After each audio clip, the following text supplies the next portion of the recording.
Tired of hoping the right candidates see your job posts in a photo? Lighting is everything. It's a filmmaking fundamental, yet it's one of the key things which is often overlooked in amateur, low budget, or student short films. So here are some key points which might help you in the future. Lighting motivation is so important. Where is your light coming from? What do you want to achieve with it? If you're going for a naturalistic style, then think, where is your light coming from? Sometimes that can be easy, sometimes that can be trickier. If you're doing a day shoot, you've got the sun. But at night, you're more restricted. So you might have to think about using the moon, neon lights from bars or restaurants or shops, or even cars rushing by the actors' faces. Where you can, you should often use your own lights to help you control the scene. And if you're using natural light, then stuff like polyboard, reflectors, and flags will help you control the shape of that light and the direction on the subject. But say you're going for something a bit more experimental, where actually where the light coming from isn't that important. Then think, what do you want your audience to feel? What is the light helping you achieve in your storytelling?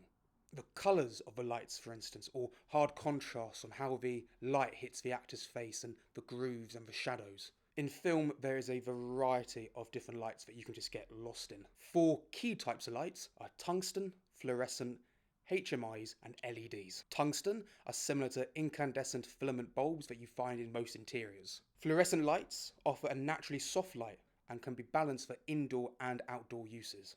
A HMI light is a powerful arc light. It's one of the big ones that you see in exteriors. They're powerful, they have an external power ballast, and they used to be lighting large sets.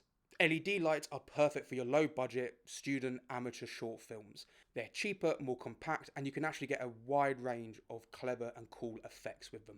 They are great beginner lights that can really help your filmmaking arsenal and make you think about light in a creative way, especially if it's the first time you're sort of testing the water with it.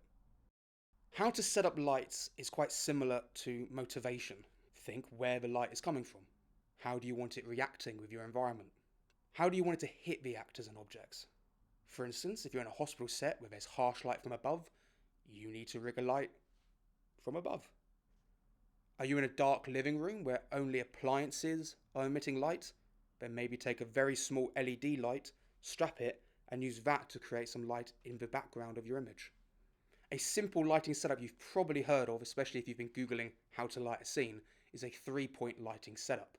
Clues in the name? 3 lights. A key light, a fill light, and a backlight.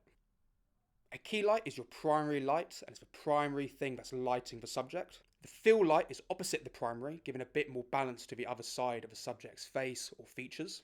And a backlight can be behind the actor to add some definition and depth to the scene. I've linked some great resources in the description that you can go and have a little more in-depth look at a 3-point lighting setup. Sometimes the best lighting is when you don't even notice it. But it's so important. Take time planning and researching exactly what you're wanting to achieve with any given scene. Don't worry about it being perfect. Learning these things take time.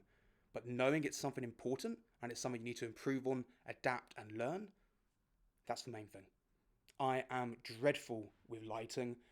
It took me the longest time to even get my head around a 3-point lighting setup, and yet it's so simple in hindsight. So when you're approaching light for the first time and you're sort of overwhelmed by the amount of choices in wattage, in size, in shape, in colour, don't worry, relax. Do what you can with what you have, even if it's just a phone flashlight. Experiment with how you light a scene, and most importantly, why.